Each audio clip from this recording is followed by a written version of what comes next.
gonna kind of wake you up with a song I used to sing to the kids, and they'd get so mad at me because I'd sing it. And you are my sunshine, my only sunshine. And about that time they was awake. If they didn't wake up, I usually come back with a teaspoon of water and pour it in their ear.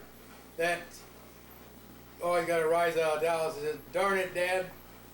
But anyway, the other night, dear, as I lay sleeping, I dreamed I held you in my arms.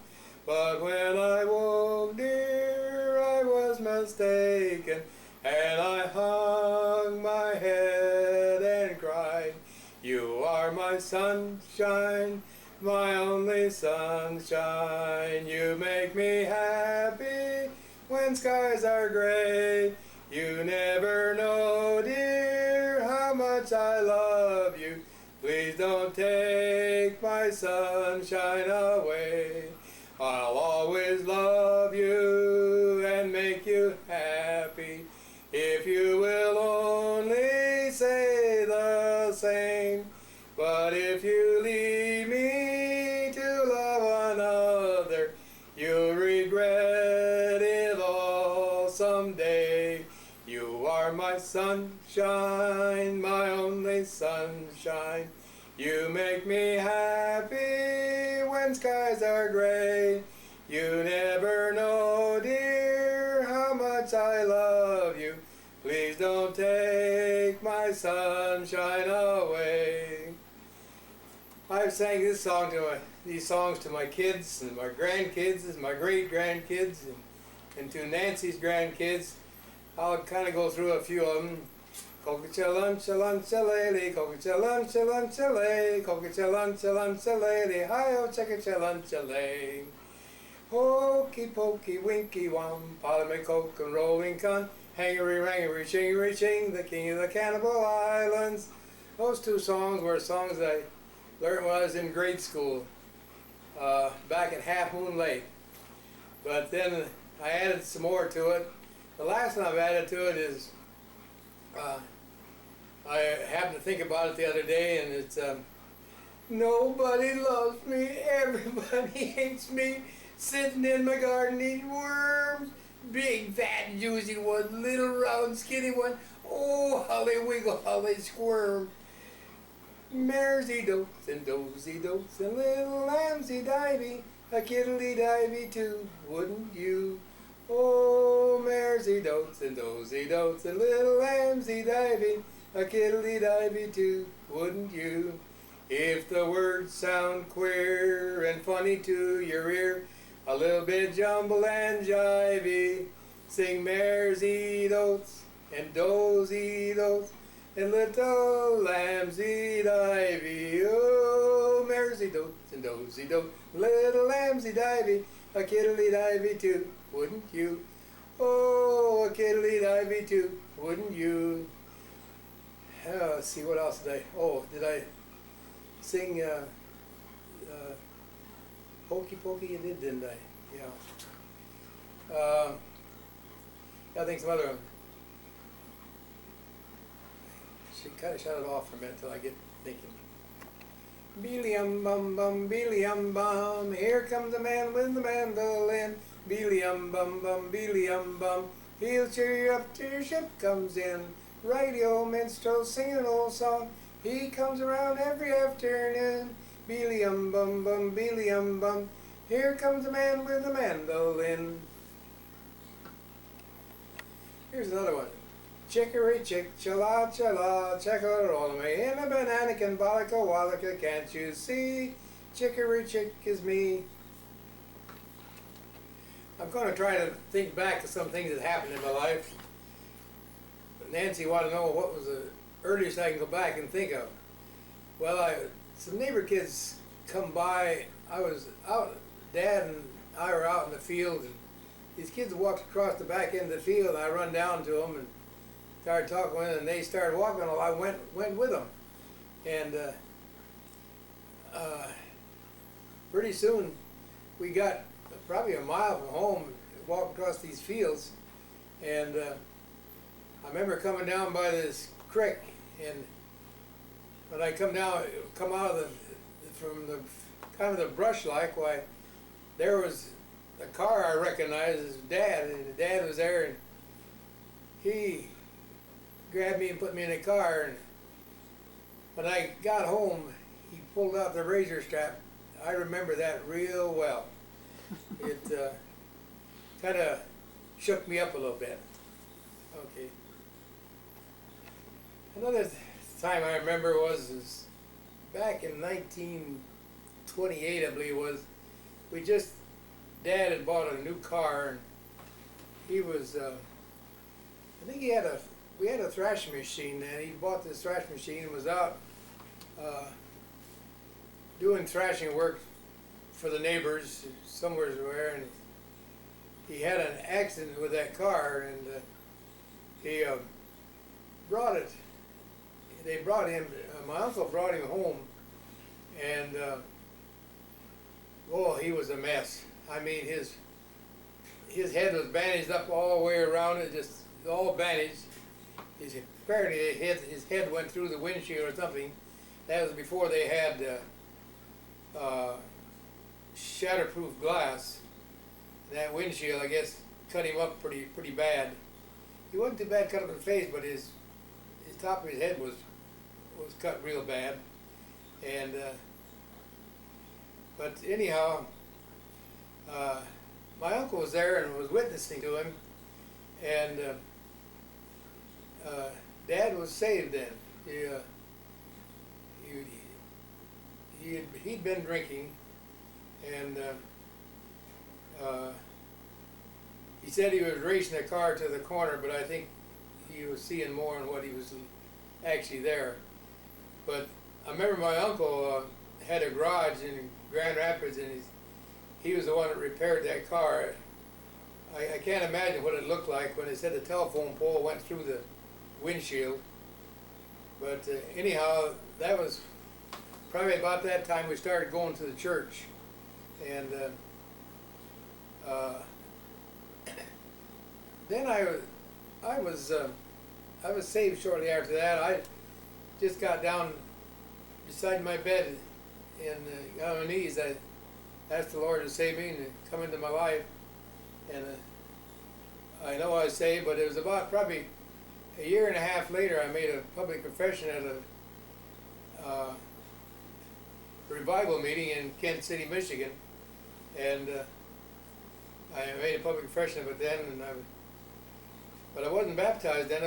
We started going to a Church of Christ, and it was I was baptized there, but they believed that Church of Christ seemed to believe just like we did, that baptism wasn't part of our salvation. But anyway, when I come to California, the Southern Baptist Church there in Lemon Grove wouldn't accept my baptism there. I had to be baptized over again. I was kind of dirty anyway, I guess.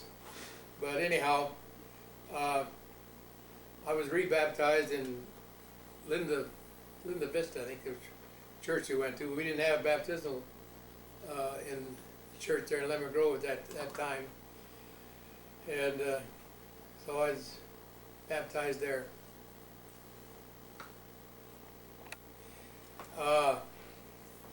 Some of the things that happened in my life is, I think back of what has happened to me and to things that have progressed along. The cars, how they've changed from the 1928, the first car I really remember, that's Dodge, that we had. But I remember driving a Model T too, that out in the field when I was about 6 years old, 6 or 7. I had to stand up to reach the pedals. I couldn't sit in the seat, and we was out. Dad had this truck, and it was spreading the fence posts to put up fences, and so he got tired of jumping in and out of the truck, and he said, "Well, why don't you drive this thing?"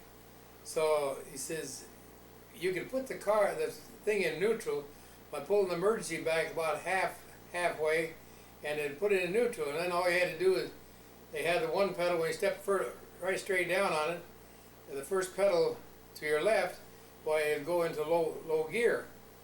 And the middle pedal was, I think that was the reverse, and but you had to have it neutral to get it into reverse. And then the other pedal was a brake, and the brake was on the axle, not on the axle, but on the drive shaft. And the only brake it had, the brakes in the rear wheel had to pull the lever back on the side there that set it. Then, but then the lights we had in the house were kerosene wick lamp. It was a yellow light. You had to sit real close to it to see. I can remember Dad sitting at the table with paper laying on the table. He always read the paper at night, the Grand Rapids Press. They would bring the paper to the post office early in the morning, and then the mailman would deliver it. It was the way we got our paper then. We had a radio. Dad, he worked out laying bricks, so, and I remember we had a Bush and Lane radio. Most radios had 2 tuning dials on them to tune them in, but this one only had one. But I can remember listening to the Lone Ranger and some of the other, Jack Armstrong, the All-American Boy. But they didn't have the automatic volume control on them. The things would fade in and fade out, get real loud and get real soft, and then when you dial them in, they would squeal just a little bit until you got it right square on where the station was. Well, then they would come in clear. But this Bush and Lane was probably about 6 feet across. They had 2 speakers. No, they had a speaker on one side and a storage bin on the other side, and the radio was in the middle. But it looked like there was 2 speakers, but there was only 1 speaker on it. And Dad had batteries down in the basement. He had there was 2 sets of B batteries. They were probably 3 foot long and about 1 foot wide and 1 foot high, and he'd have to go get them charged every so often to up in Art Moore's. It was quite expensive. I think Art kind of got to him. It was a funny thing later on in the year, several years later, when I started, I could go in and get things done at Art about half the price that Dad would get it done for. I don't know why, but I guess Art kind of liked me, and he would go easy on me. But and of course I'd talk to him and ask him questions. I think he liked to tell people how much he knew, but he was a good blacksmith. I'll have to admit that, and a pretty good welder too. But anyhow, then in, I think it was 1932, somewhere 33, we got an Aladdin. No, it was about maybe 31. A Aladdin lamp, which had a mantle on it, and it was a kerosene lamp, but it would turn this mantle white. It had a wick underneath, but the flames didn't burn all the fumes up. The fumes would get up into this mantle, and then they'd re-burn again, and it burned real white. So, boy, we couldn't get over how great that was to have that mantle there. Then in '34, REA was coming through. They tried to get Consumers Power to come in, and they just kind of kept stalling, and they'd been trying for 3 or 4 years to get Consumers Power. Well, then all of a sudden, REA was a federal thing, and coming through, and it was about, I think, 1934. Well, they was coming across right at the end of a farm, but it was still about 40 rods from the house where the line was. But boy, Consumers Power, when they found out people were signing up for the REA, they come through and put them poles in right now. So in 1934 we got electricity in the house. Well, that was really something, have electricity. Well, then we got a radio then where you plug it in. I remember it was a Philco. I think everyone in the neighborhood bought one of these from, I think name was Andrew, I think Andrew. And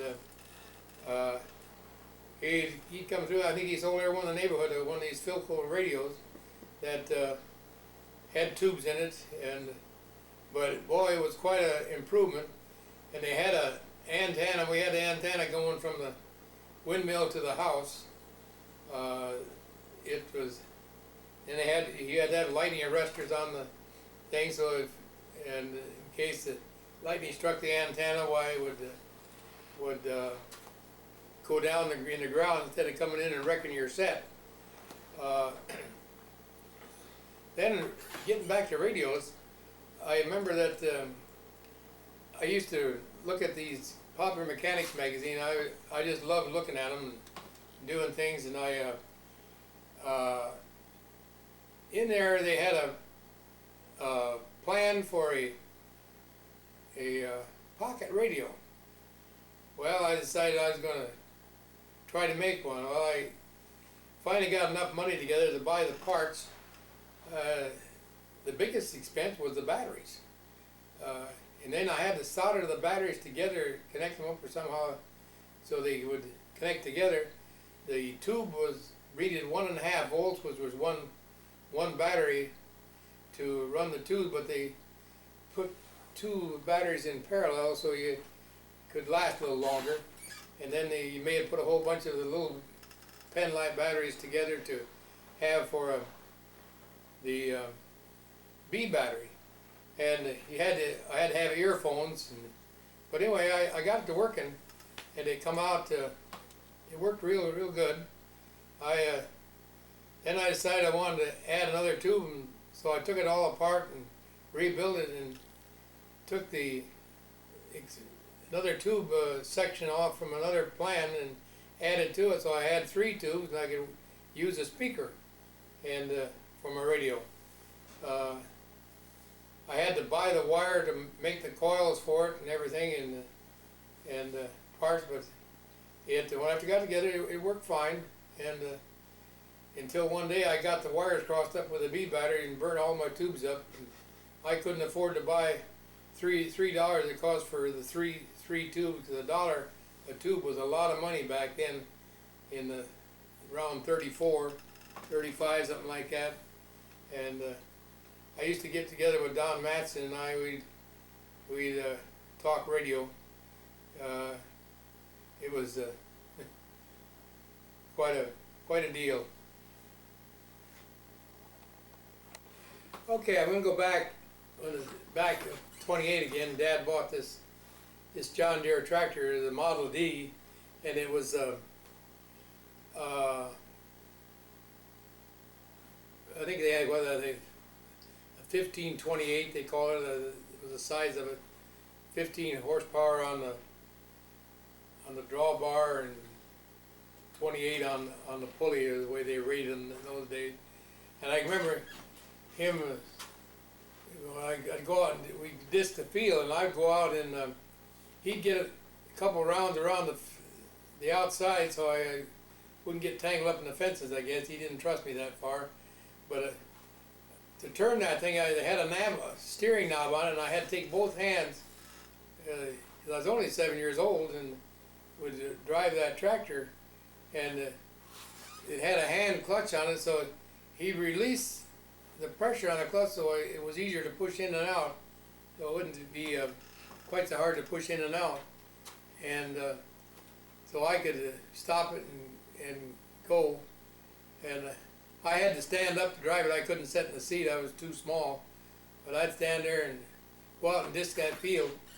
And then I think it was about in the 34, when they were in the 8th grade, we had a thrashing machine, so I was always driving the tractor on that thrashing machine, and I put the thrash machine in the barn. We'd back them sometimes into the barn so they could put their straw up in the barn. And the farmers wanted their straw. We'd take it in out of the field. Yeah, on load, all the neighbors get together and they exchange labor, and you're going through the area while they would exchange labor, so they didn't have to hire any labor, and we'd come in and they'd thrash it right out of the field, and some of them would stack their grain and we'd pull up alongside the stack and that way. But I'd back them that thrash machine back in the barn without no problem at all. I get a hold of tongues. Some of them, they had what they call a pole they put between the thrash machine.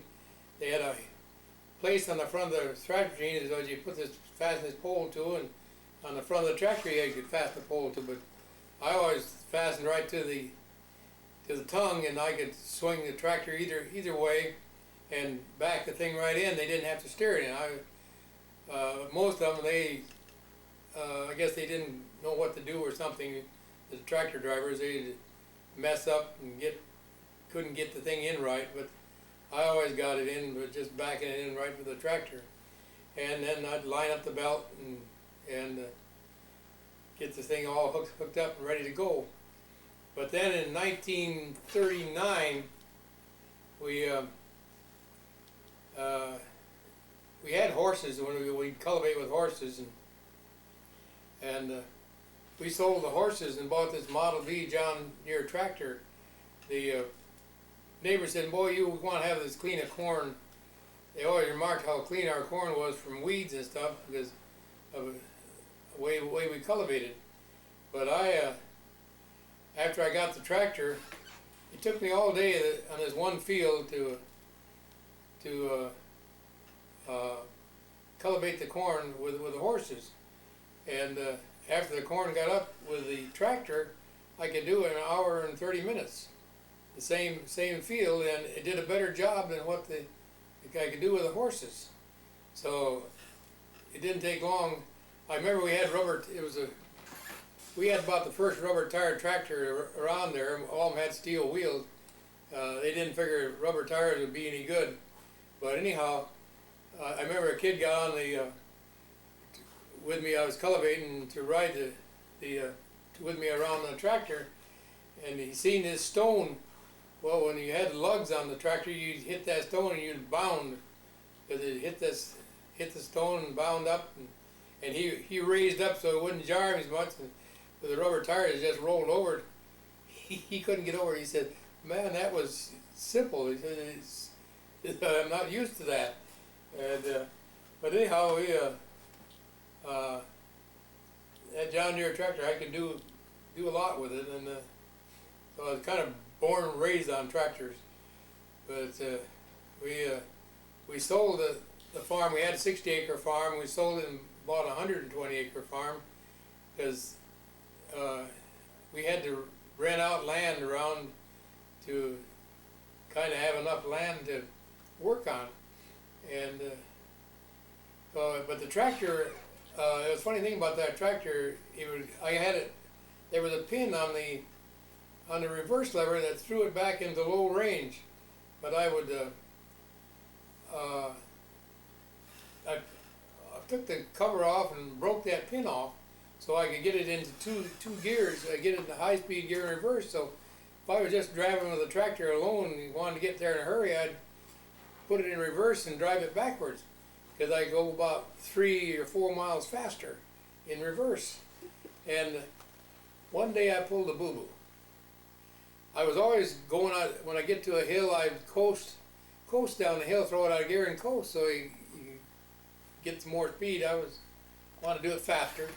But I figured, well, I'll just throw it out of gear and drive it down the tractor backwards down the hill. I never did that again. I mean, I got down partway down the hill and it was kind of flattened out and it was sandy. and that thing was so spongy, I just, all I could do to keep it between the ditches, and that was all I tried to do, was keep it between the ditches. If I'd have met a car, I don't know what I would have done. That was the last time I ever did that. I figured that was bad enough.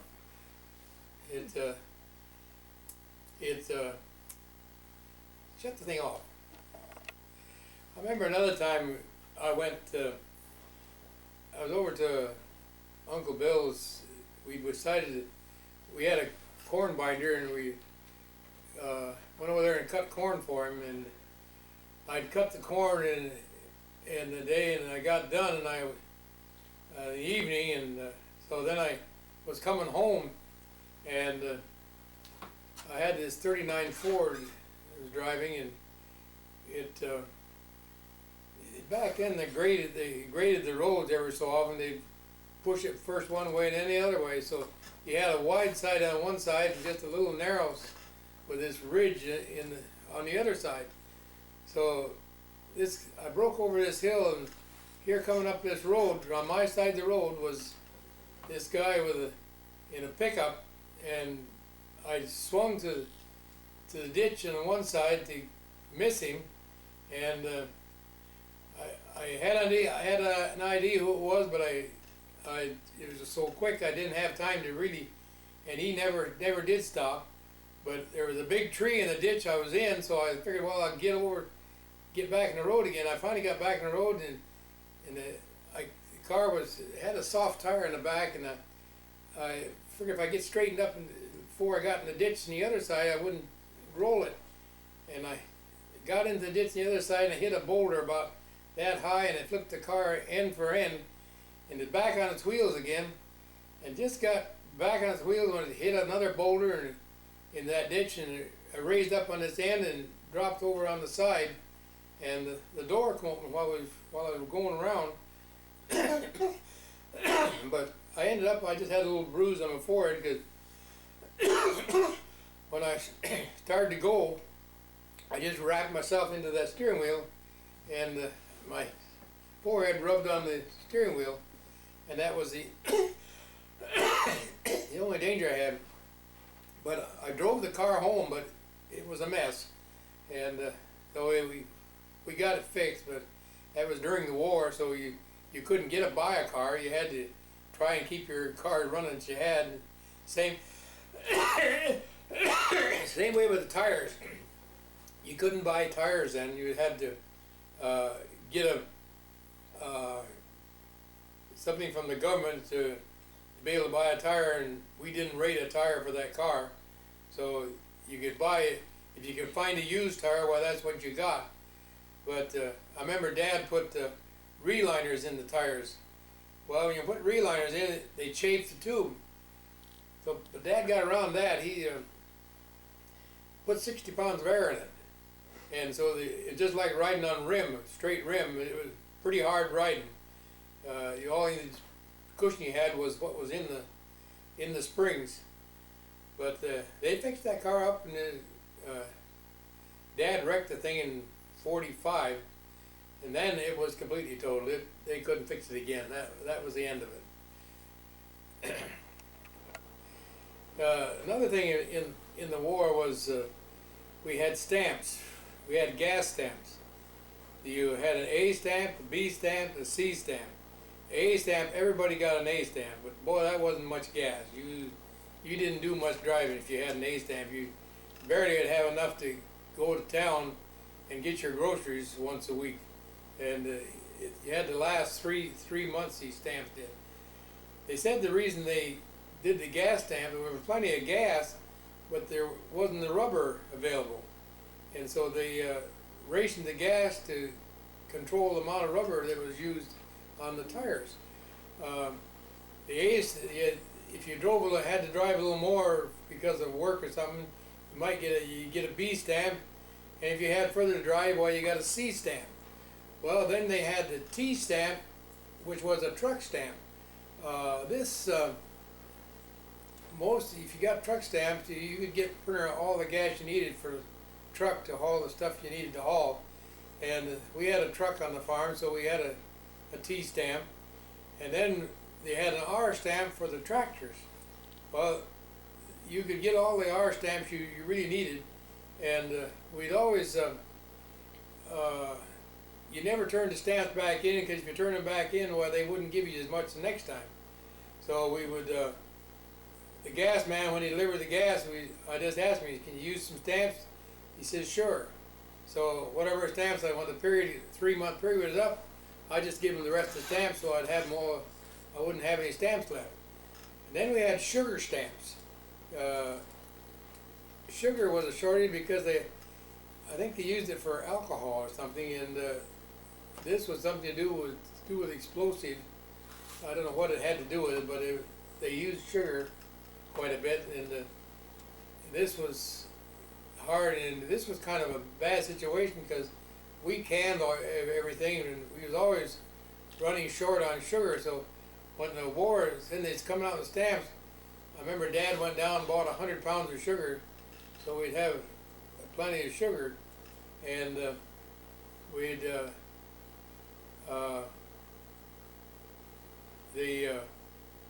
but we didn't run out of sugar. We was able to get enough sugar, and then they had blue stamps and red stamps.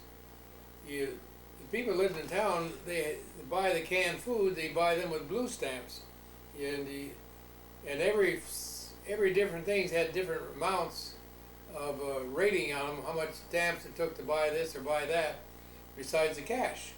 The red stamps was for meat. I think that included butter too, and maybe the lard or whatever we wanted to buy, but that took red stamps. And then I think they also had a salvage thing that your old grease that you didn't wash, you could, of course, we buy it. The lard was bought in buckets, and so was the shortening, and so you had cans, and you put that in cans and take that into the grocery store, and he would take it for me, and he got rid of it because they used that for something else. I don't know whether it was soap or whatever they used it for, but they used it up again. Let's see, what else was there? There was I thought of something, but I forgot right now what it was. You might as well shut the thing off till I think of what it is. Just about a year before the war started, you had to register for the draft. I think it was 1940 or 39 or 40, somewhere in there, we had to register for the draft. Everyone, when you got to be 18, you had to register for the draft. And the war started in 41. None of this racing started before the war started, so it was about 1942 when all the racing started of these different things they had racing. And then in 1940, we raised peas and to sell to Gerbers, and then we sold potatoes to Gerbers too. I remember in December we sold some potatoes, and I went up to get the check, and well, I'll go back to the war again. I was rated, first I was 1A, and then I was 3A, and then I was 2B, and then I was 3C, and I had so many classifications I never knew what classification I was hardly, because about every 3 months I'd get a different classification. And 1A, well, you was automatically in the Army. 2B would you had a little deferment. 3A, you had a little more deferment, and 3C, if you had that meant you had a family, so you got a little more deferment. And 4F, you was physically unfit.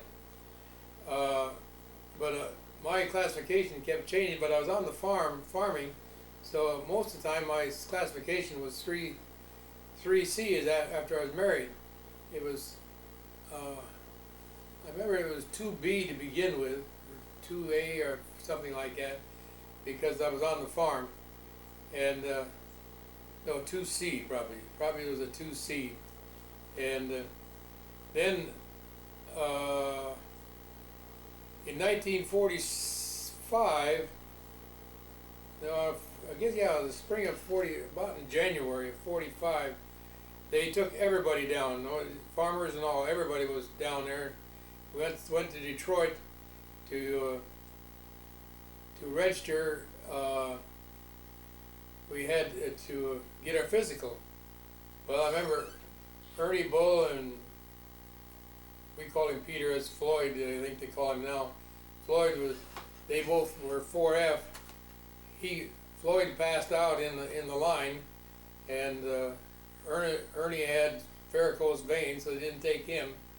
The rest of us were all 1A, and he said, they told us, well, you're in the Army now. If you're 1A, you might as well sign up now.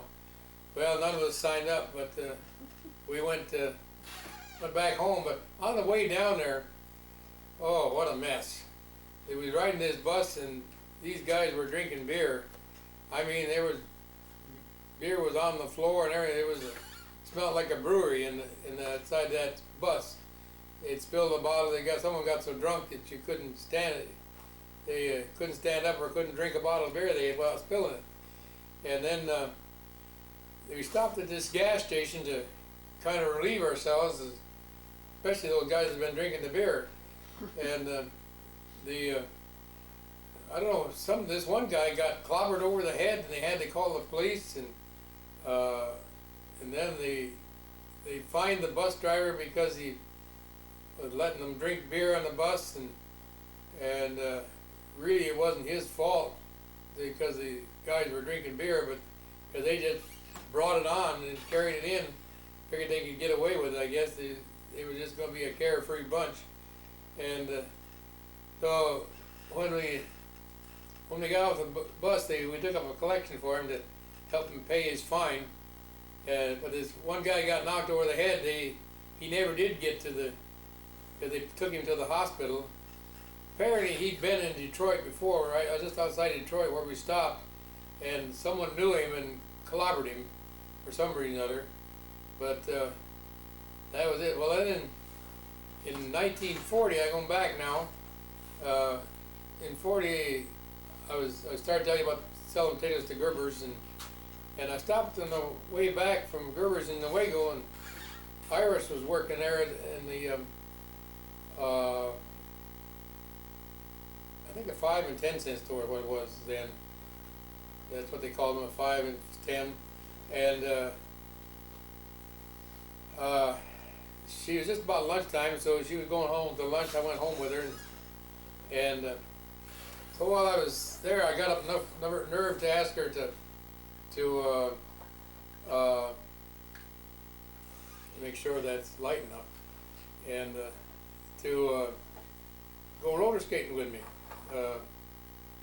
the day after Christmas, because I was a member of the roller skating club in Kent City. They call it the Blue Roller Club, what it was. And I took her there, and that was day after Christmas. Well, as you know, the 10th of April we were married, so I worked kind of fast, I guess. I don't know what you might call it, but I didn't wait. Well, I had to get married before then because I couldn't fiddle around with it, getting married after the crops were getting planted, because I had to be there farming.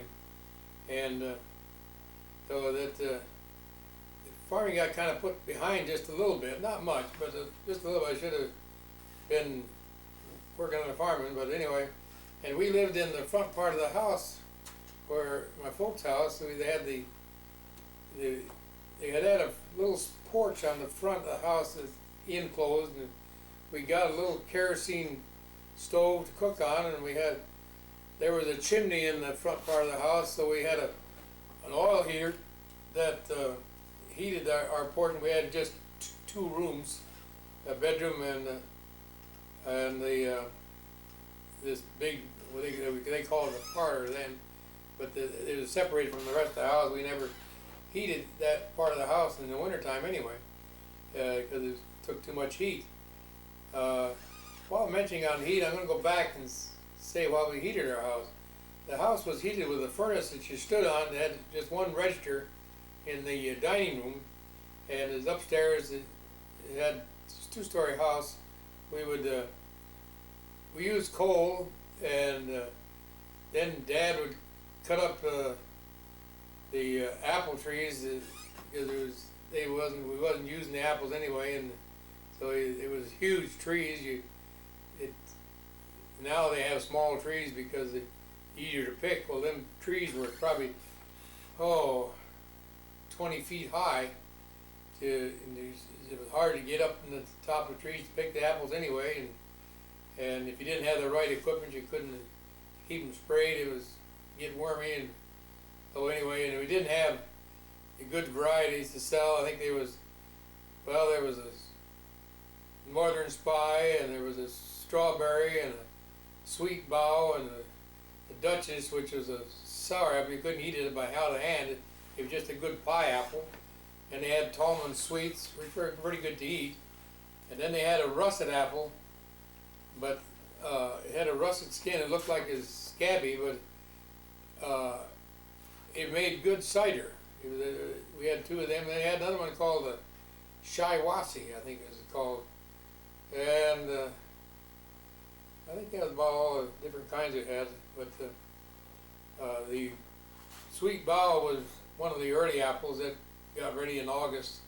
Most of them, well, so was the Strawberry apple was a little bit later, but most of them was September before they got ripe.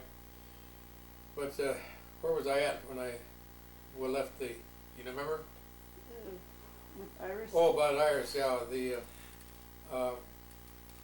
So we married April 10th, and then Dallas was born March 4th in 41, and there's one thing you need to remember, that in 41, that was the start of World War II. Hardy mentioned that on our 50th wedding anniversary, that after we married, it started the World War II, so I don't know whether that had anything to do with it or not. But, and then in July, the year following, Jim was born, and then the following July, Paul was born, and then Iris went to work in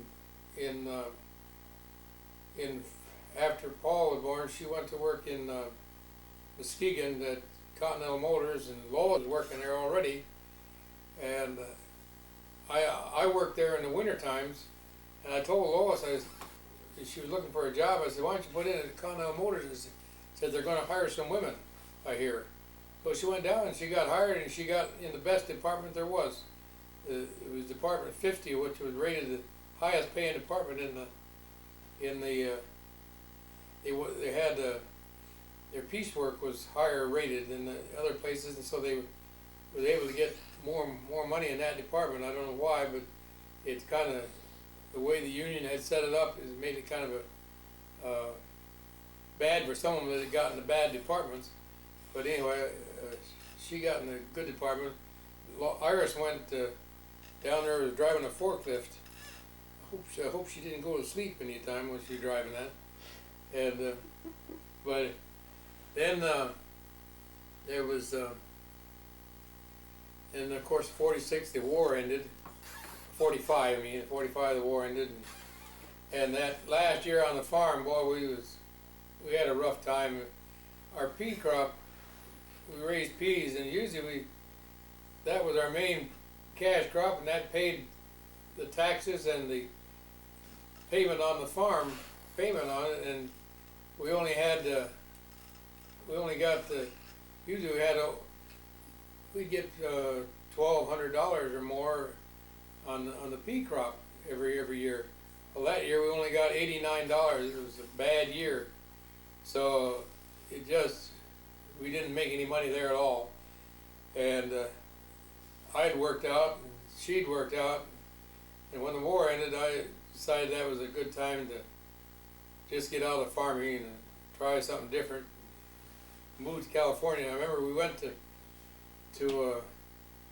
we left Michigan, and we had just $70 in our pocket. That was kind of I wouldn't even attempt to even go anywhere was a young kid, you know, you do anything, and I think the Lord must have been watching over us, because we got to California, we had $5 left in our pocket, and that was all the money we had, and I had to go right to work milking cows.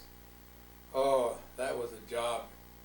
I get up at 1 o'clock in the morning and been milking 110 cows night and morning, and we would, I was just meeting myself going to bed all the time. It seemed like I was so tired. I couldn't get acclimatized to that hours. And, oh, while I was back in Michigan in the wintertime, one winter, I'd went to school for, they had a machinist school, how to work on machines and do machine work. And I went to the school, and I even made some tools. I still have some of them left yet that I'd made in that school. And but anyhow, I went to school, and that's how I was able to get to work in the factories in the wintertime, because I got this education in the school. And the first job I had was working at Bennett Pumps. I learned a lot there. I got fired. The guy was telling me, he says, now don't go too fast in this work, because we want to keep the bonus up. And of course, stupid me, I didn't know anymore. And but I didn't work fast enough, I guess, for them, so they fired me, which is probably a good thing. And I went back to the farm, and the next winter I went to Continental Motors, got on there, and I didn't see how little I could do. I see how much I could do. I remember I was working in his department, makes these engines, and I was drilling counterweights. Well, to make bonus on this counterweight, you had to do a pan of them a day in a shift, and most anyone ever got was a half a pan. So nobody was making bonus on that drill. Well, when they showed me how to do it, it was clumsy. I was reaching over my hands, going back and forth, and I was just kind of, I said, there's something wrong here. So I took and rearranged things how I had them lined up, and so I would take the things right straight across. I didn't have to reach cross-handed over that thing, and I could do a pan a night. And I worked the graveyard shift from 11 till 6, so I would milk the cows when I got home in the morning, and then I'd milk them just before I went to work. So that way I was able to keep was able to work that way. And but I noticed one morning the day shift foreman was watching me. I just got a glimpse of him out of the corner of my eye, so I tried to make it look easier, as easy as I could, because I knew he was watching me, and I just did it so easy. And he did that for 3 or 4 mornings. Finally, they come over to the day night boss and the morning boss come over and he says, "You're the best counterweight driller we've got. We don't have anyone that can drill as many as you do. We'd like to have you work on this other machine, on a bullard grinder." And I said, "Well, I've never worked on that before." He said, "That's all right. We can show you how to do it." And that was working that on the night shift was terrible, because you just sit there and watch the thing, and you had to dress the stone every 15-20 minutes, and it got so boring, so sleepy. I'd get so 4 o'clock in the morning, I'd buy a paper when I went into work. At 11 o'clock, I'd pick up a paper on the way in, and the Muskegon Chronicle is what it was. It was a morning paper, so I read every article just so I could stay awake. But between 4 and 5 in the morning, whoa, it was terrible to stay awake and just sitting there watching that machine. But it took me all night to grind these. It was grinding the face on oil pump, and they had to be held within a half a thousandth of an inch, which is not much clearance. But with that machine, it was quite easy to do if you worked it right, and I was able to do it. And but that was that. And then we anyway, we decided to come to California. We bought a trailer, which was a mistake. We never lived in it after we got out here. Pulled it all the way there because they said there wasn't any housing out in California. So we bought this trailer. Figured we would live in that. And then we when we got I had to Art Moore put a hitch on it, and we took off. And well, when I first started out, the brakes didn't work on the trailer. I had to stop by the place that we bought it from, and they said, well, the brakes are working now. We can hear them work. So anyway, we started going again. It's probably a good thing that we didn't get too good a start that day, because we wanted to get to Kankakee. There was a place we figured we could find a place there to park, and there was a RV park there. But the last 10 miles, I know it felt like I was carrying a load of milk. It was like it was pushing and it was pulling and it was pushing and pulling, like there was water slopping it. And when I finally got parked, I got up the next morning. It was dark when we got there. I got up the next morning and I looked at that hitch. It was just ready about to lose the trailer. If we went another 3 or 4 miles, we'd have lost the trailer and lost everything we had there. And what I should have done was not bought the trailer and towed my car to California instead. But we'd had to stay in motels that was the only advantage. I think it cost us $2 a night to stay at an RV park then, and you couldn't find too many RV parks. Most time we stop at a motel and they let us park there for $2, and so that way we got by pretty cheap. And when we got in Missouri, I was having trouble with the fuel pump, and I had an extra fuel pump, and I put that in, and finally I got the thing to pumping gas again. I put a switch valve on it, so I had a 30-gallon tank I put onto it, hung underneath the bed, so I could carry plenty of gas. I think I averaged 6 miles to the gallon with that truck and pulling the trailer. What I should have done, I had a high rack on it, and I should have cut the rack down to just the height that I needed to cover the furniture we had in the back of the truck, this 1.5-ton truck. But I didn't. You know, you learn these things as you go along in life, that you think when you're young, foolish, you think you know everything, but you've learned things as you go along. But that second day out, our top speed was 25 miles an hour. We had a terrific headwind and just couldn't make any time at all. I mean, going downhill, that was it. That was top speed was 25, and I had to shift down lower gears all the time to go on the level or on the uphills. It was a kind of a drag. And then in Missouri, the thing stopped on me, and I pulled off the road, and I figured it was a fuel pump. You couldn't buy fuel pumps then. In 46, they rebuilt the old one, but when they rebuilt them, they didn't put new rocker arms in them. They was worn, and I finally had trouble with that, and I put some baling wire on it and took up the slack. Boy, it pumped gas real good then. I didn't have any more problem with it. I traded the truck for that way, and but we got into was it Yuma? Yeah, Yuma. And no, it wasn't Yuma. It was Needles. Because we took Route 66. That song, I remember that. song of Route 66. That was the route we took.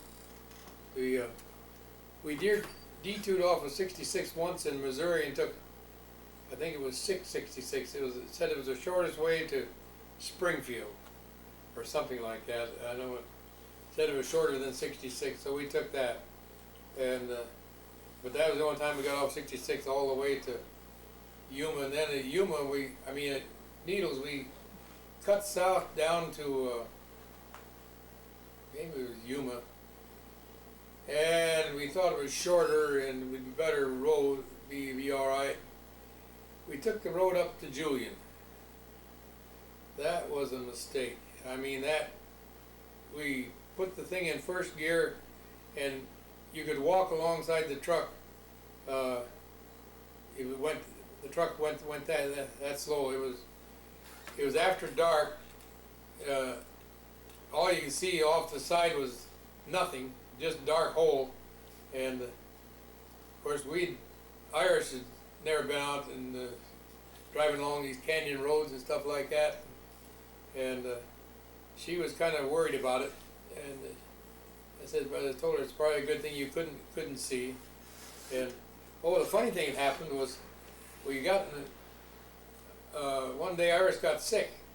I had to build a compartment behind the cab for the kids to ride in. There was Mary Ann and Dallas and Jim, and Iris was carrying Carol that time, and she was a few months pregnant. She was pretty good size, and she got sick, so she wanted to crawl in the back and lay down there and sleep on that mattress. So she crawled in, and we stopped in Santa Rosa, and when she went to get out, she couldn't get out. We had a crowd around there watching her. Mary and I was trying to pull her out and couldn't pull her out. I said, "Well, how'd you get in there?" "Well, I had my girdle on." So she put her girdle back on and was able to get her out. Everyone was standing around laughing. It was kind of funny. I think she was kind of embarrassed. She never got in the back there again.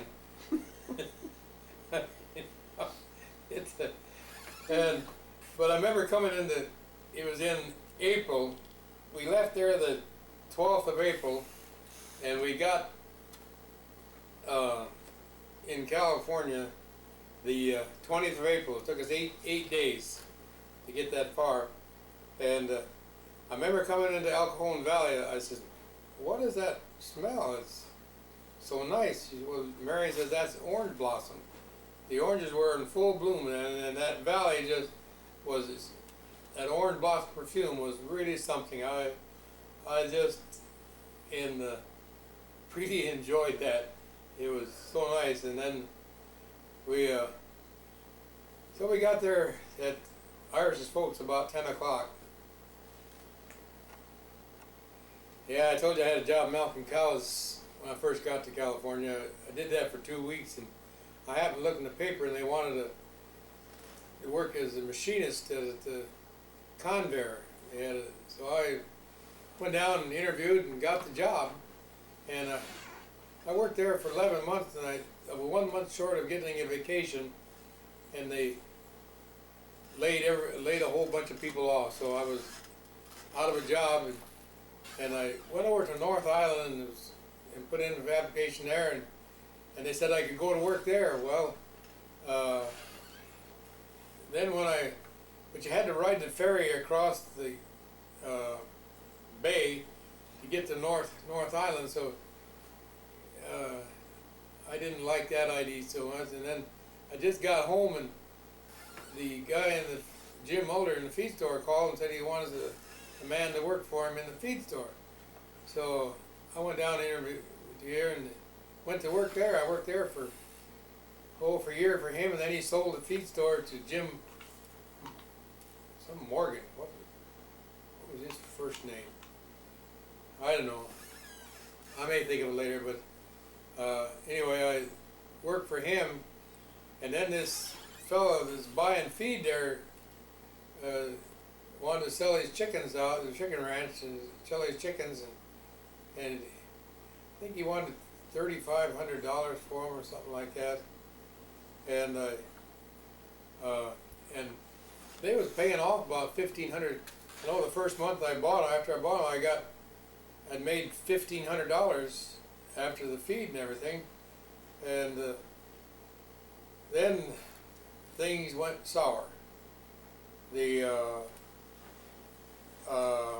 feed went up $1 a sack, from $5 to $6 a sack. Eggs dropped from 75 cents to 35 cents. Well, me with no money, I was out of business in a hurry, and I was there at the egg room cleaning eggs, and I got figuring out what was going on, and I went home and knew, and I told Iris, I says, "You want to get out of the egg business?" "Well, what are we going to do?" I says, "It don't make any difference what we're going to do. We're going broke so fast now that the feed is this much, and this is all we're getting in eggs." And I says, "We're going to have a feed bill that we ain't never going to be able to pay if we don't get out of it."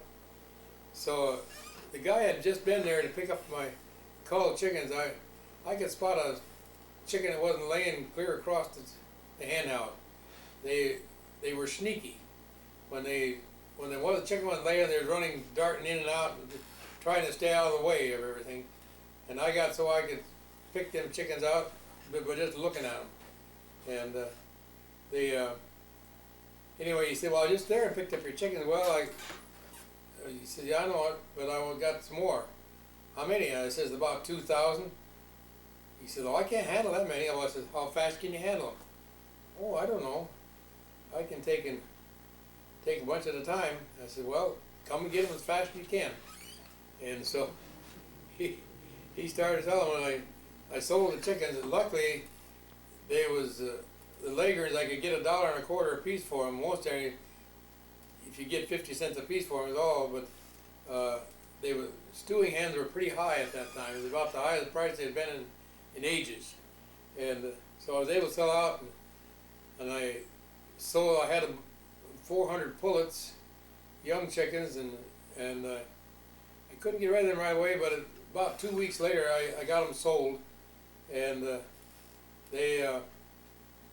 I ended up, after I'd sold my house and bought the chickens and everything, I had $200 left in my pocket from that whole operation in 4 months' time. But you know, I get to thinking back, I think the Lord was kind of in this in a way, because I had never left the feed store, and I was talked into buying these chickens, and what a good deal it was, and all the good they doing. Well, they were doing good. Like I say, I made $1,500 the first month, but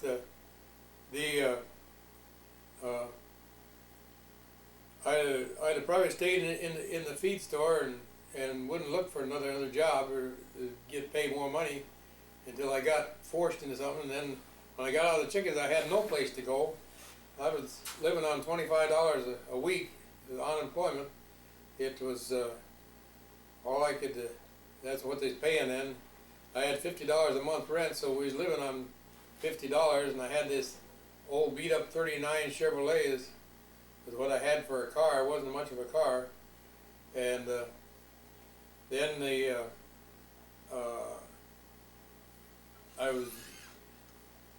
one trucker was trucking barley and old hay out of the fields, and he needed someone to help him load, so I would go help him load and what little money I could pick up that way. And then I got on with Von Wooler driving truck, and I hadn't been there 2 weeks, and I fell off the end of the truck and bruised both knees and kneecaps, and boy, they was sore. It was probably 3 or 4 years before I could get down on my knees again. It was just like a bunch of needles sticking into them. And then I'd been with him about a year and a half, maybe over a year, and I had to join the hod carriers union, and I said, I didn't get paid as much driving a truck as the hod carriers get, and I said, I'd like to go carrying hod, and well, he said, okay, I'll work you in. It'll take me a couple weeks to get around to it, get you in the crew. So I started carrying hod. I carried hod till 58, in 1958. But in the meantime, the unlimited plasterers get what they call a rat job, and I'd go out on these rat jobs and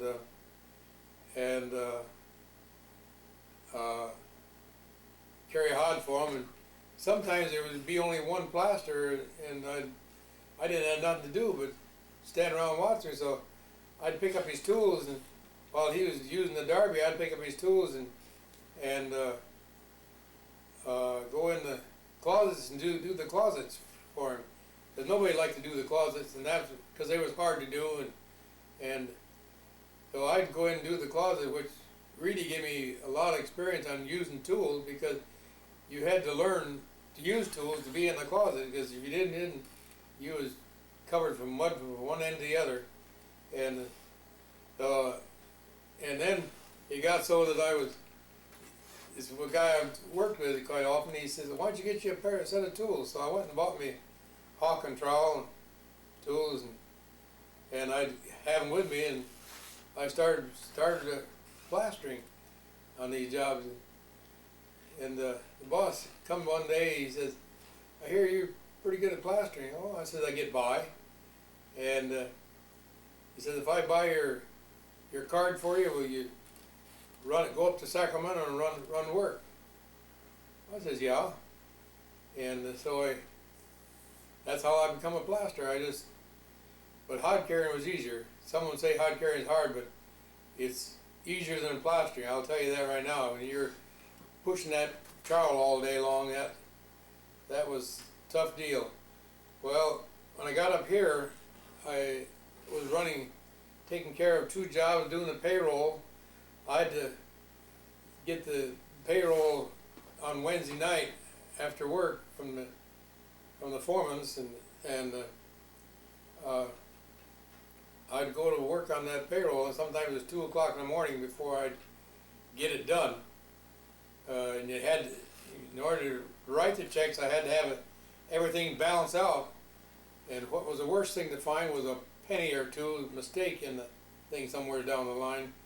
And then I had to print it so hard on the paper, because I had to make three copies of the thing, and that's how I got the plastering, and we sold our house in El Cajon, and bought a house up in Citrus Heights, and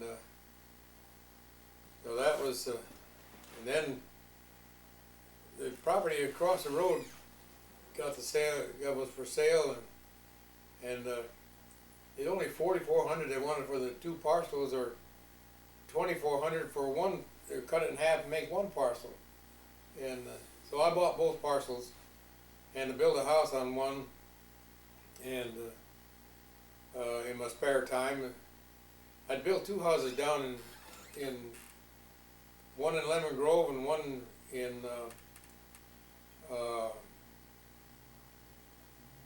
Winter Garden. But that house in Lemon Grove, I bought the lot from Irish's dad for $1,000, and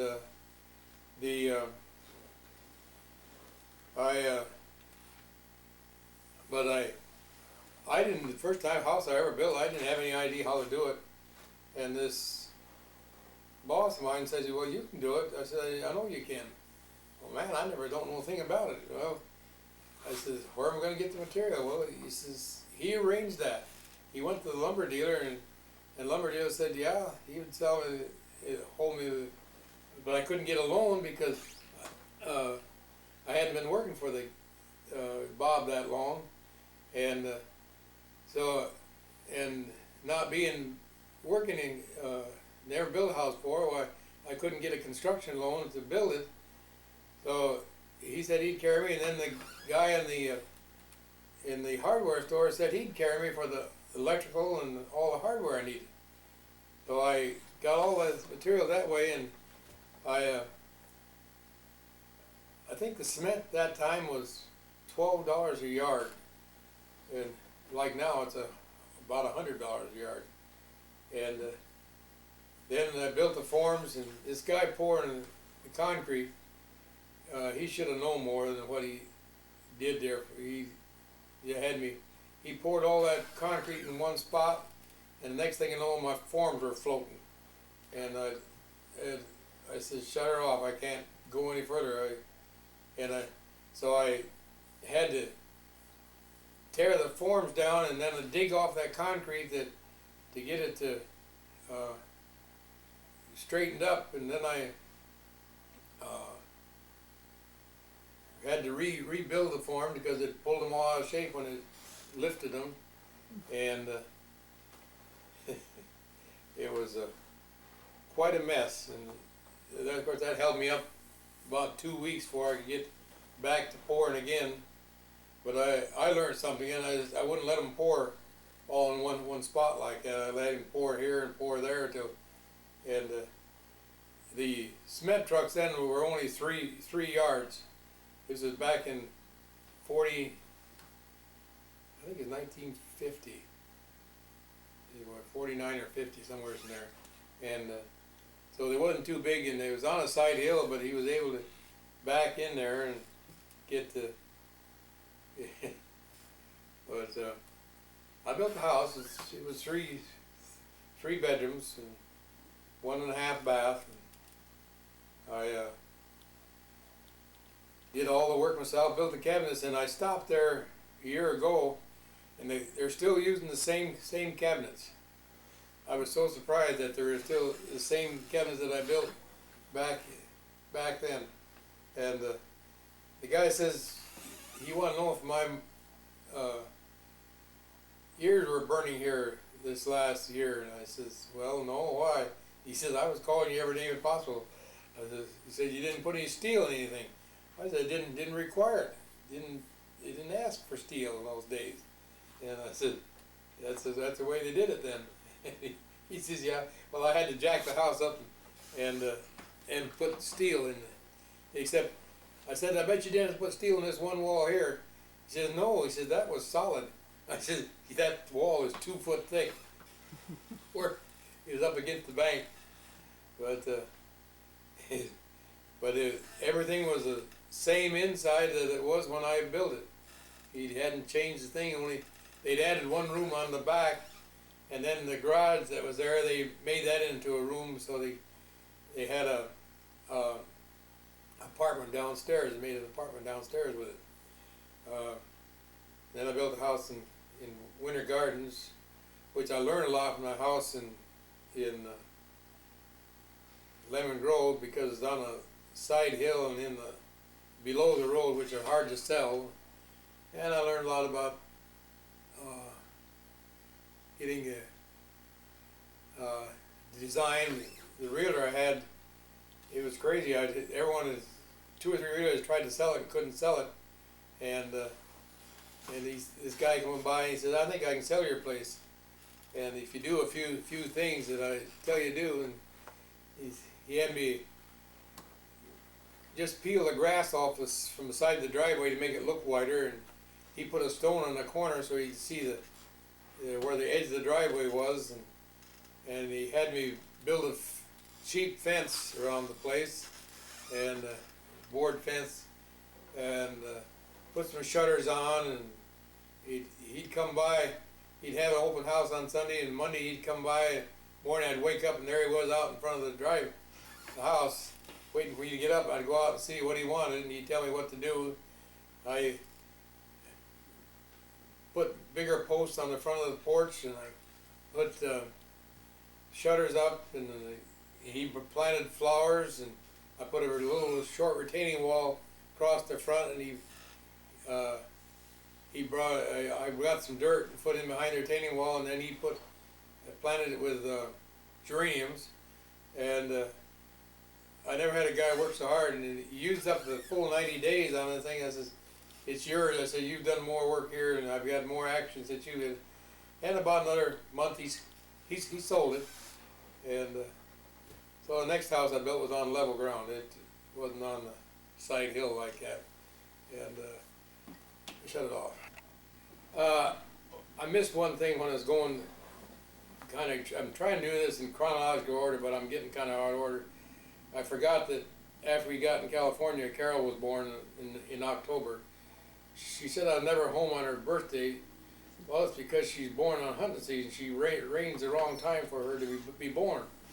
But anyway, going through the houses, I had the one in Lemon Grove I built, and the one in Spring Valley, not Spring Valley, but Winter Gardens I built, and then we went from there to a rental house in Johnstown. From Johnstown, we went to a mobile home in El Cajon, and then from that didn't work out with the kids in the mobile home park. It didn't have any kids. The manager was always on the kids about something, so we decided that we better get out of there. And then we pulled the trailer over to a place on 2nd Street where we bought this house and parked it in the front yard and put it for sale on it, found out and sold it. But I think I moved that trailer by myself. I just took and went kind of the back streets. It was probably about a mile off further I had to move to it, and I just used one of the company trucks and pulled it with that and got it over there. Then I went up to Sacramento area. Well, then we sold it and bought in the spring. Oh, I'm all mixed up. In Citrus Heights, and we lived there for 3 years, and then the property come up for sale across the street, and we bought that property and split it in half and built one house on it, and then we had to kind of rush it because Carol had bought our place because her place had sold, and we lived in a cab over camper for about 2 months while we got some rooms finished in the house so we could move in the house. We put all the furniture in the garage, stored it there, and then we got a bathroom done in there, and finished that first so we could have a bathroom, and then a bedroom, and then we could live in the bedroom, and then I finished the kitchen and got that, and kind of worked through that way and got it one room at a time, got it done. And then I sold that, and we bought another mobile home and put on this lot next to us, and built a house there and moved into that and sold the mobile home. And we sold that place, and we rented a house in Citrus Heights there. So Dallas's kids were down here, and we were taking care of them until he got down from Alaska so they could start school. And then when they moved, come down, why we moved out and they moved in.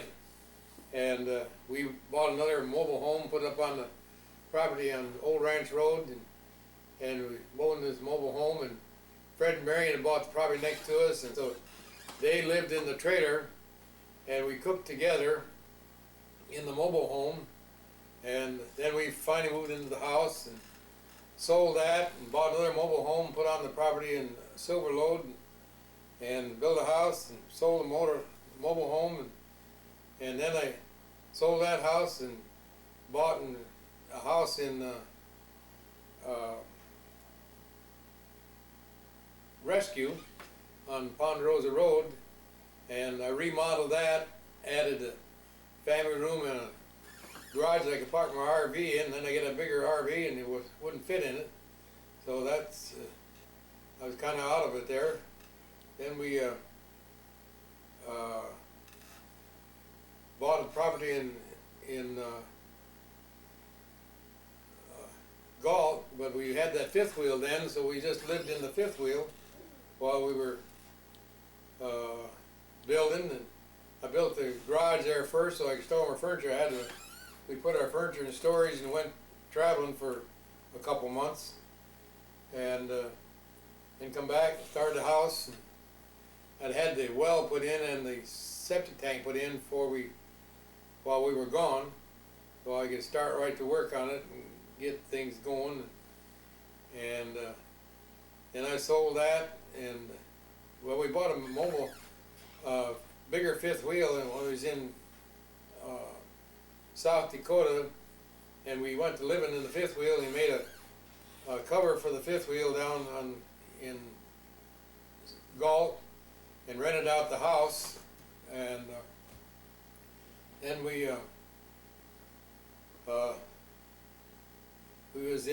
went back to South Dakota. We was there in '96, and then back again in '97, and then we didn't go back in '98, but they called us and wanted me to come back and build some cabinets for them. So we decided, well, we'd go back. And we got back, Iris was complaining about her hips and knees hurting her. Couldn't, when we left there finally, and she said she wanted to go see her sister. So I said, okay, we'll go down. So we went down to, hooked on the trailer, and which was our home, is all it was, a 33-foot fifth wheel. Moved down to, went on down there to see her sister, and took her to the doctor, and the doctor said, well, you look like you got a bad case of arthritis in your joints. And she went to bed that night and never woke up. And she'd always worried about laying around and suffering and when she died, but I guess the Lord took care of that. But anyway, I'm going to drop back now a little bit. In 1972, they had a lay renewal at our church there in Lemon Grove, not Lemon Grove, Fair Oaks, and they had it in our church. And then the next weekend, they had a lay renewal in Dixon, and they wanted us to go be one of the team members, so we went, and we was on several teams, I guess, went several times, and I enjoyed it. And and then we had a meeting. It was kind of a meeting to kind of help the people to become better team members. And Harry Williams wanted me, he says, I want you in here to be a coordinator. Well, I said, I don't want to be a coordinator. And but I went in there anyway, and then he says, about a month later, he said, I want you to coordinate one, in down by Albany, where it was, Albany. And boy, I was shocked. I didn't know what to do. I was kind of at a loss. So Bud, somebody was having, can't think what his last name was, but he was having a lay renewal here in Orangevale. So I said, well, I'll go over and talk to him, and he helped me out to kind of get things straightened out and give me some of his information. And I went and had the first one. It was kind of a dud, really. Then the next one I was called to coordinate was down in, where was that? Down south of San Francisco someplace. Anyway, it's funny, I can't even think of the name of the town now. But I went there.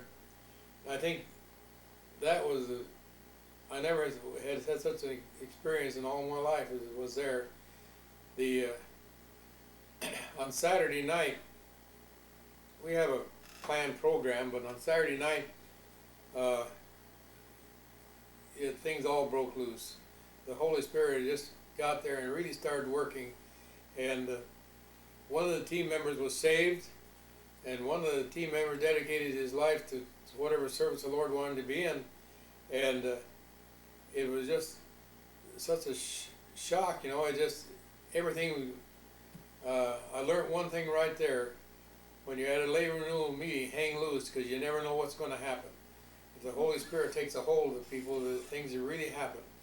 And Friday, on the first night of the meeting, there wasn't a single young person there, and the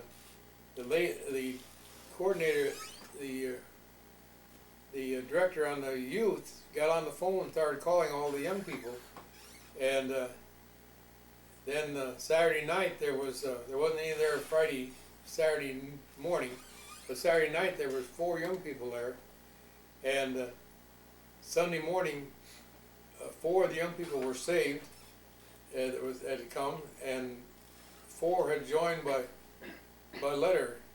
And I remember that preacher, all he could say, "This is neat, this is neat." They hadn't had a decision there, and I don't know when. He said his first decision had in quite a while, and he was so excited. I think everybody in the whole auditorium was excited. I know I was. And I coordinated several of them. I wished I'd kept track of how many I'd been to. I've been as far east as Elko, Nevada, and as far north as Kent, Washington, and as far south as Pasadena. No, I was down to El Cajon too, I think, one time too. So I've been quite a few places, and but I've enjoyed it, and I want to talk a little bit about how the Lord has led me in different ways and in different situations that have changed my life, and how afterwards I see why it was done. I know that I was up here running the work, head of the work, and one of the fellows that was in the company up here was, I didn't know at the time, but he was running me down to the boss and saying I wasn't doing the work and wasn't on the job and I was missing things and everything and slipping up. And so they asked me to leave. I left. The one partner down in San Diego, he said, "What'd you do that for?" He says,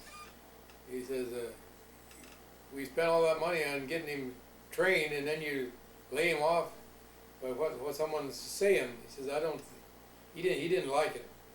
But anyhow, that was a good move for me, really, because I was under less stress than I was. The next episode on Friday that I resigned out of it, and on Monday night I had 3 different jobs to go to, and I had one that was an estimating job only. I would sit at a desk and take off plans, work off plans, and whatever was needed to do, the bid jobs, and take off quantities for afterwards.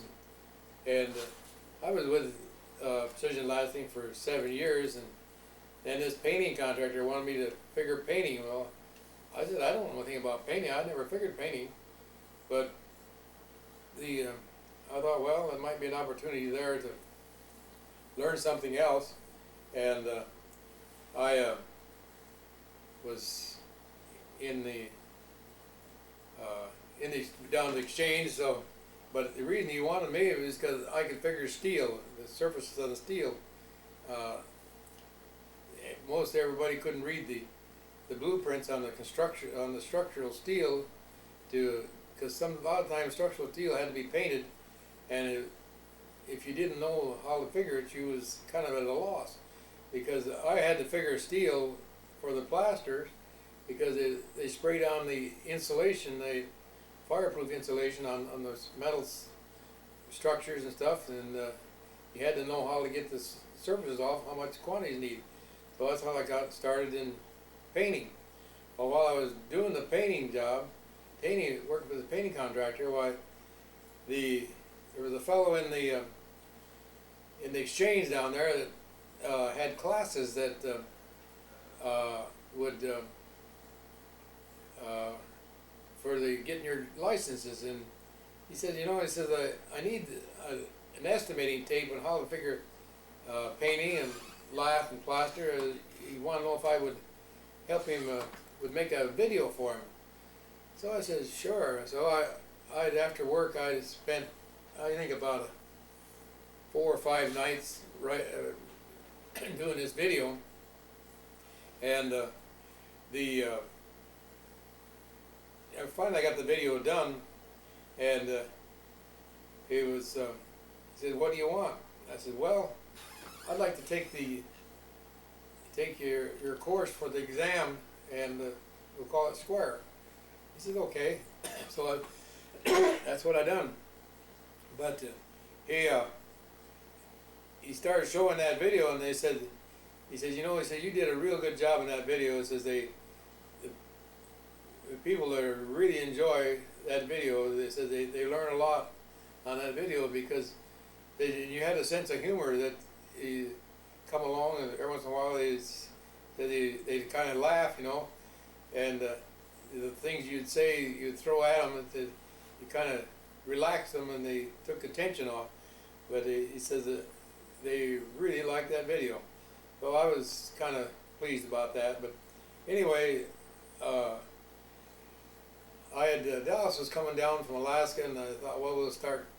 He wanted to go to contracting, so we thought, well, we'll start. But when he got down, I had 3 or 4 jobs all lined up for me to start on, and when he got down there, they all disappeared. They just flatly gone. Didn't have a job, so he had to go work out someplace else. And he went in the spring. He went back to Alaska again to fish, and we was. And then January, we was sitting at a table, and I said, I'd like to have a prayer about this going into contracting. So I prayed to the Lord that if you want me to go contracting, fine. If you didn't, that was fine too, whatever you wanted. And I wasn't going to leave in his hands. And I wanted to be a partner in the business. I didn't want me to be the one that did it. Well, in June, Curtis Blackford called me and said, "Here, you're a contractor." I said, "Well, yeah, I got a contractor license. I'm not contracting." Well, he said, "I'd like to take and figure my house for me, just frame it in for me." Well, I started to say, "No, I'm satisfied where I'm at," and I realized that prayer I'd made back in January, and I said, "Well, okay." So I had an idea about what he figured, but I didn't want it to be less than what he had his previous bid. I wanted to be a fair bid, and because if I knew what I did, because then it'd be me, and I wanted it to be the Lord's will, not mine.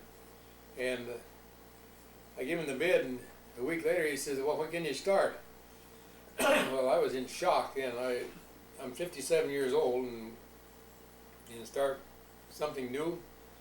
But anyhow, I said, okay. I said, I'll have to give my boss notice. I was 2 weeks notice.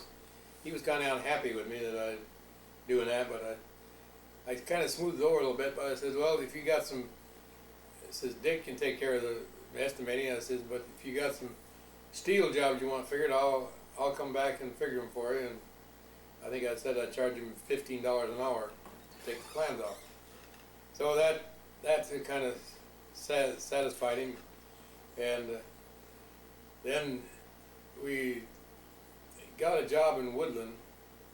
It was a bathroom, $14,000 bathroom, what it come. And I never seen such a bathroom as that one. But anyhow, I had Ed do the painting. Well, when Ed gave the bill, the lady went straight in the air. But the thing is, she didn't realize what she was doing. She kept changing things on the paint, and of course Ed had to charge for it. So finally I made a deal with Ed. I said, well, Ed, I says, she refuses to pay it. I says, if you got some work you want me to do for you, we'll do it, and you cut your price down. So he agreed to that, and so that's how I settled up with Ed. But from then on, after we started doing his work, we done all his work that he wanted done, because the guy he had doing his work was he decided that he liked our work better, and so I got that straightened out. But I learned some things building, but it seemed like I'd get through with one job, and if I didn't have a thing to go to, I better get things done around home, because it wouldn't be long. And it seemed like I had another job, and his break give me a chance to get things done. And but that's the way it happens in the contracting, this work, and how we got started in tenant improvement was by sheer accident. Well, it seems that way, but I think the Lord had a hand in it, because we did this. This friend of Dallas's says, I've got a house. Says this people want to remodel, but they can't get a price down in their budget. And so anyway, we went over and looked at it.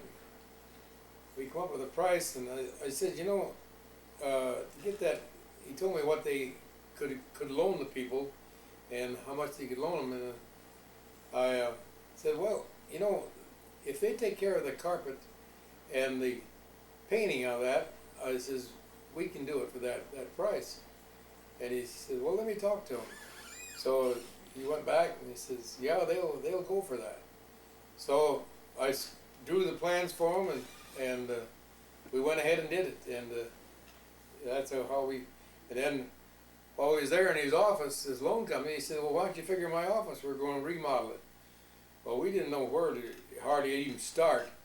But anyhow, we did that, and for ITT, and we did. That was a good contract for us, because it kept us busy. It was good jobs, and I couldn't believe how a big company like that paid us. But I found out later we were the only company that they would get the check within 10 days from the time I sent the bill. Everyone else had to wait 40 days before they got their check. And one time it didn't come through, and I called and asked him, where's my check? So you get it in 10 days. Well, he says it got missent. And he says, you send it to my attention from now on, and you get it. He says, you're the only contractor we do this, but you take care of us. You don't waste any time. When I want you back here, you're back here. You get your job done in a hurry, and you don't bother hurt our work what we're doing. So that's things that happened. And another thing that happened, of course, I had the heart bypass in '93, and that just about finished me off. Contracting Dallas was on his own about then on. Maybe I worked another year or so, but that was it. And then here a couple years ago, maybe it's 3 years now, Morris Mulkey asked me to supervise building the church down there. And I said, well, I'll have to pray about that. And I felt the Lord leading me to do that, and I went down there and helped them get started. And I had to leave because I got sick. But that's anyway. Where? This was in Casa Grande, Arizona, and that church. Now, when we was building the church, the workers outnumbered the people attending church services. I kind of wondered, and how the Lord they'd run out of money, and then someone else would offer to loan them some money, and then we kept going. I kept wondering. I asked what was his name? Larry? Larry. I said, Larry, how's the money holding? Well, we're still getting money yet, so we got enough to keep going. And they got the whole church completed, and then they got their loan. Finally got a loan. A couple churches had to sign on with them, but they got their loan. And I know the Lord had a hand in that thing, because there's no other way. They only had $25,000 when they started that building, and they completed a building at a completion construction of about $150,000, and they got the whole thing completed. In now they're running about 80 or more in church service on Sunday morning, which is just amazing. And they're in a growing area, so I know they're going to do good. And it didn't go off yet. Here about 7 years ago, maybe not that. This has been 7 years, hasn't it? Yeah. About almost 7 years ago now. It wasn't quite 7 years ago. I was invited to a lay renewal in Fresno, and I went down, and after Iris had passed away, went down by myself, and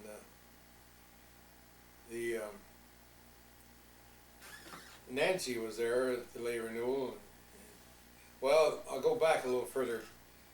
The Sunday school class from Galt went up to Apple Hill for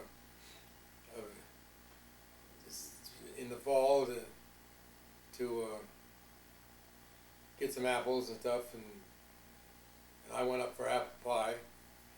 And while I was up there, I run into Nancy, and she asked me where Iris was, and I said, well, she passed away a couple months ago.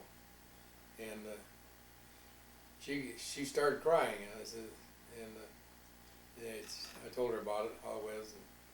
And anyway, about a month later, I was invited to a lay renewal in Fresno, and I went down there, and Nancy had been invited too. She was down there, and we had our meetings and stuff. After I was having the dinner at lunch on Sunday, I asked her if she was alone. She says, yeah. I said, well, you want to travel together going back? I'll buy you pie and coffee. Well, all she heard was the coffee, I guess. She couldn't. When I went past Galt, I went on up to Elk Grove because there was Marie Callender's up there and have pie and coffee, and she said, well, she wanted to know why I went back there. Well, it says there's no pie shop in Galt, and that's the reason I come up here. And so anyway, we went in, I had blueberry pie, and I think she had blueberry pie too. I don't know, remember. And we had coffee, and we talked. And I told her, I says, women treat me different now since Iris is gone. And said she's going to get me used to being around women, but she's kind of corralled it. I believe. She just some reason she monopolizing my time, but then I invited her out for dinner to go. Oh, after the lay renewal, she called me, and about a week and a half after, I wanted to know if I heard from her. And I said,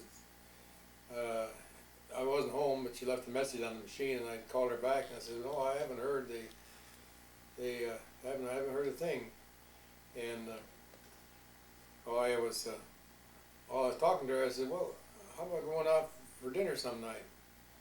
And she said, sure. So I come up, and we went out to Brookfield and had dinner, and kind of got acquainted, and then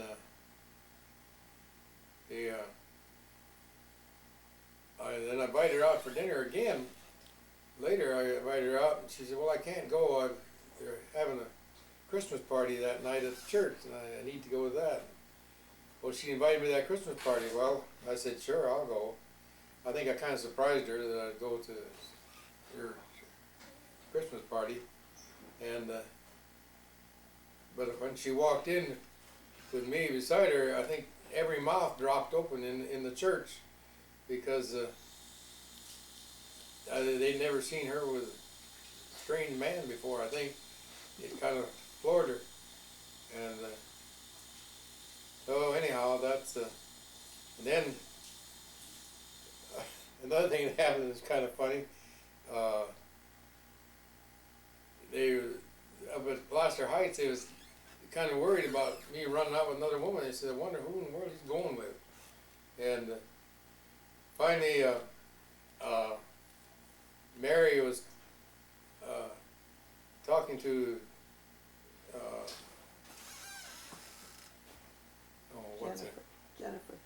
Jennifer, which is Edmund's daughter, and she says, she said, my mother's going with Don Freeman. And Jennifer says, the one who used to be in something about the Placer Heights Church? She said, well, she says, I don't know. And could be.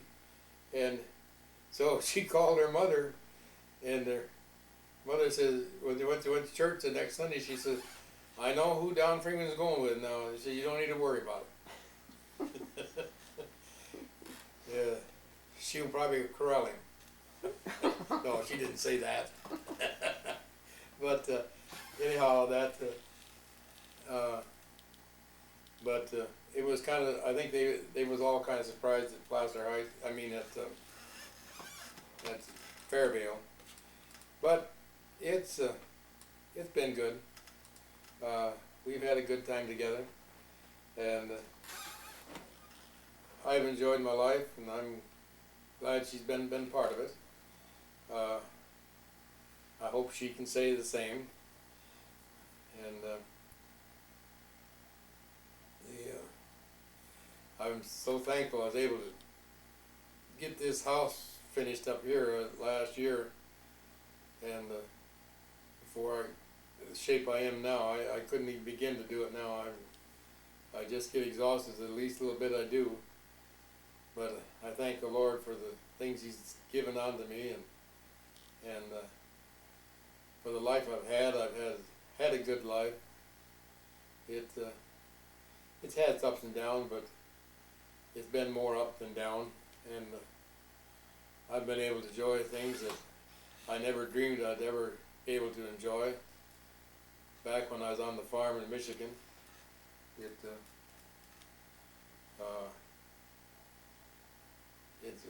think it was the Lord's will that I come to California, because I was able to do things that I wasn't able to do back in Michigan. And well, I think I'm going to add a little postscript to this thing. I think back, I may have mentioned this before, but I can remember working for 10 cents an hour on the farm. Of course, they give them 2 meals a day. Then they work 10 hours a day, and so they made $1 a day plus 2 meals. I think the first job I had, I made 25 cents an hour. It was after I was out of high school, and I worked for 25 cents an hour, and they give you 2 meals a day, work 10 hours a day. I had an uncle in the 28 that was making $100 a week, and I thought, man, that's a lot of money. It was for that time, but I said, if I can just make $1 an hour, I'll be happy. But when I came to California, the first job I had, not the first one, but the second, I made, I think $1, it was $1 an hour, and then I was going to work North Island. They was paying $1.25 an hour, but that's the way it was. All right, I'm going back and pick up some things. I was when I was in high school, I was so bashful that if a girl looked at me, I about run. There was 2 girls I remember it was in the 8th grade in high school. They just picked on me something fierce. Every noon hour they was up picking on me, and because they knew I'd blush and get all flustered, I didn't even getting up in class in front of. We had to give. In English class we had to either do some kind of a reading, not reading, you had to memorize this.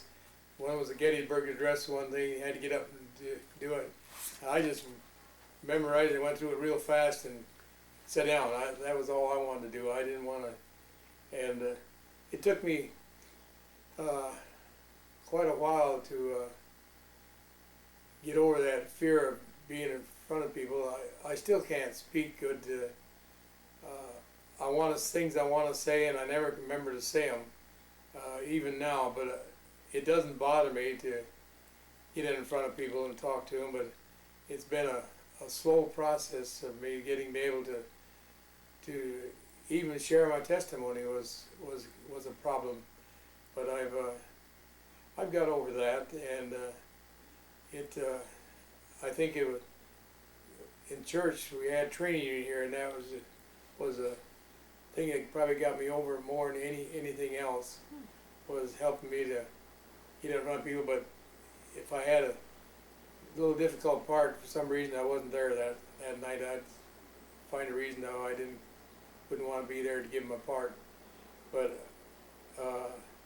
that was a big help in me being able to get in front of people and speaking. And I wished I could express myself like I'd like to, but I sometimes have a hard time doing that. And it's still the things I want to say and I can't say them. But I'm making this video just to kind of let you know where I've been, where I am. The Lord, and I think Iris's death was something that was a blessing, because she didn't have to suffer. She was always worried about that she would have to suffer, and she didn't have to suffer that much. And then Nancy has been a real blessing to me. I think the Lord found her for me. She did chase me for 150 miles to have a coffee and pie, but we've never had an argument in our 6 years of marriage, and it's been great. But she has 4 children. I have 3, and on Sunday we pray for Scott and Mary and her family, and then we pray for their family. Then on Monday night we pray for Dallas and Judy and their family, and their even the great grandkids, and then on Tuesday night we pray for Bob and Tenny and the family, and Wednesday night we pray for Jim and Roberta and their families, and on Thursday night we pray for Mark and Jenny and their family, and then on Friday night we pray for Carol and Chris and their families, and on Saturday night we prayed for Tom, but now we pray also, we've added Jen to that, his girlfriend, and then I was talking to Steve about that, I was doing, and he said, I'd like to have you pray for me. So on Saturday night we also pray for Steve and Laura and their family, and it gives us something to think about. We pray for especially for that they will be know the right things to do, what the Lord would want them to do. Some of the families, they are in church and regularly. I think that's one of the biggest things that I want my family to be in church and serving the Lord. I think that's Nancy's and both our dream, that all our families will be in where they can serve the Lord and be used by the Lord. I know my life has been, the Lord has led me to places to serve. I can't speak. I'm not a teacher or anything like that, and I'm not good at expressing myself, but I can use my hands. I have been in different churches where I've helped do things, and I know when we come up, down in Lakeside, I was starting in the Lemon Grove Church. They built a new church. I worked on that. Then we moved there to Lakeside, and they built a new building, and I worked on that building. And then when we come up here, we went to the Fair Oaks First Baptist, and The cabinets that are in the kitchen, I built them, and I worked on the building when they built a new building there, and I've helped remodel what they called, I think, the youth building then, but we did work in there. We went to Folsom, but we didn't do any work there except I guess just be in attendance, and I served as deacon there. I was ordained in Lakeside Church as a deacon. The next church we went to was up in,